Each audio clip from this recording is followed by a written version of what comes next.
विद्यार्थी मित्रांनो, आज आपण इयत्ता 9वी मधील टू अ बटरफ्लाय ही कविता शिकणार आहोत. This is a lyrical poem which is written by William Wordsworth. ही कविता विल्यम वर्ड्सवर्थ यांनी लिहिलेली आहे. आपल्याला सर्वांना विल्यम वर्ड्सवर्थ माहितीच आहे. We all know him. William Wordsworth was the famous English poet. ते प्रसिद्ध इंग्रजी कवी होते. In this poem Wordsworth address a butterfly.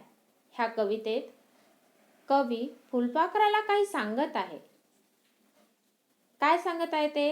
When ever he saw a butterfly he recalls his childhood days. तर कवी जेव्हा जेव्हा फुलपाखरांना बघतात त्यांना त्यांच्या बालपणीची आठवण येते. So he request to this creature. Creature means जीव किंवा प्राणी.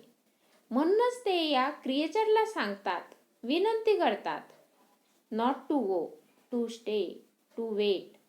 जाऊ नको, इथेच थांब, माझ्याजवळ थांब. त्या फुलपाखराला कवी विनंती का करत आहे? कवीला त्या फुलपाखराला बघून कोणकोणत्या बालपणीच्या गोष्टी आठवतात ते आपण या कवितेमध्ये बघूया. Okay student, let us start the poem. Stay near me, do not take thy flight, a little longer stay in sight. Much converse do I find in thee, historian of my infancy. Float near me, do not yet depart, dead times revive in thee. Thou bringest grey creature as thou art, a solemn image to my heart, my father's family. O pleasant, pleasant were the days, the time when in our childish plays, my sister Emmeline and I together chased the butterfly. A very hunter did I rush upon the prey with leaps and springs. I followed on from brake to bush, but see, God love her, feared to brush the dust from off its wings. William Wordsworth. Now the explanation of this poem. First stanza. Stay near me, do not take thy flight, a little longer stay in sight.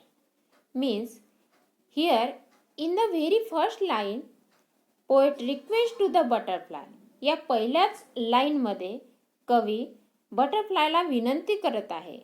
That do not take thy flight means तू उडून जाऊ नको. तू उडून जाऊ नकोस. माझ्या a little longer stay in sight. Sight म्हणजे नजर, दृष्टी. माझ्या नजरेसमोर थांब. Much converse do I find in thee, historian of my infancy. म्हणजेच I want to talk with you. कवी इथे म्हणत आहे की मच कॉन्वर्स, मला तुझ्यासोबत बोलायचे आहे. डू आय फाइंड इन दी, मला तुझ्यामध्ये. हिस्टोरियन ऑफ माय इन्फेन्सी म्हणजे माझ्या जुन्या गोष्टींना उजाळा मिळत आहे. जुन्या गोष्टी तुला पाहिल्यानंतर मला आठवत आहे. म्हणून तू इथेच थांब. तू जाऊ नको, तू उडू नको. Then float near me, do not yet depart. Float. Float means उडत राहा. नियर मी, माझ्या जवळ उडत राहा. डू नॉट येट डिपार्ट, आता डिपार्ट करू नको. मला आत्ताच सोडून जाऊ नको. माझ्याजवळ उडत राहा. का? डेड टाइम्स रिव्हिव इन दी, कारण तुझ्यामध्ये गेलेली वेळ मला दिसत आहे. तुझा पाहिल्यानंतर मला गेलेल्या वेळेची आठवण होत आहे. गेलेल्या गोष्टी आठवत आहे. म्हणून तू इथेच उडत राहा. तू जाऊ नको. Thou bringest gay creature as thou art. Thou means you. Bringest तू आणतो. Gay creature as thou art, a solemn image to my heart, my father's family. Speaker thinks that the butterfly is a creature.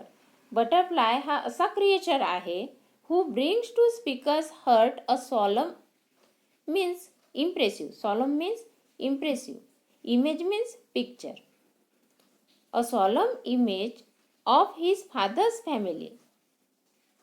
त्यांच्या वडिलाकडील खूप सुंदर चित्र ह्या क्रिएचरमधूनच त्यांना बघायला मिळत आहे. ते चित्र ह्या फुलपाखरामुळे त्यांना आठवत आहे. So he request to the butterfly not to go. Oh, pleasant, pleasant were the days, the time when in your childish plays. In this second stanza, poet reminds his childhood days. या कडव्यात कवीला बालपणीची आठवण होत आहे. कवी म्हणत आहे की प्लेझंट मीन्स खूप आनंददायी. किती आनंदी दिवस होते ते. जेव्हा when the time in our childish plays. There was a time when the speaker along with his sister chased the butterfly. ते दिवस ज्यावेळी कवी त्यांच्या बहिणीसोबत, इथे स्पीकर म्हणजे बोलणारी व्यक्ती म्हणजे कवी, हे दोघे जेव्हा फुलपाखराचा पकडण्यासाठी फुलपाखराचा पाठलाग करीत होते. दिस वॉज देअर चाइल्डहुड ॲक्टिव्हिटी. हा त्यांच्या बालपणीचा खेळ होता. A very hunter did I rush upon the prey with leaps and spring. The most pleasant thing was that सर्वात आनंददायी गोष्ट म्हणजे ॲज अ ट्रू स्पिरिट म्हणजे एखाद्या खऱ्या हंटरसारखे म्हणजे शिकाऱ्यासारखे, एखाद्या खऱ्या शिकाऱ्याप्रमाणे the speaker pursued the butterfly with leaps and springs.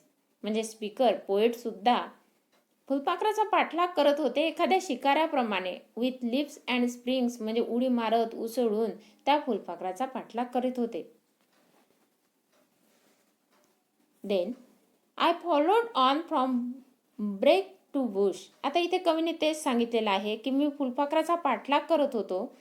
Speaker फुलपाखराचा पाठलाग करीत होते from brake to Bush.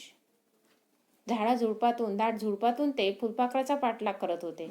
But she God love her. परंतु इथे कवी सांगत आहे की सी म्हणजे त्यांची बहीण, गॉड लव हर जिच्यावर देव प्रेम करतो. Fear to brush the dust from off its wings. ती मात्र घाबरत होती. ती मात्र फुलपाखराच्या पंखावरची डस्ट काढायला सुद्धा घाबरत होती. फुलपाखराला पकडायला सुद्धा घाबरत होती. Okay students, I think you understand this poem. If you have any difficulties, please comment me.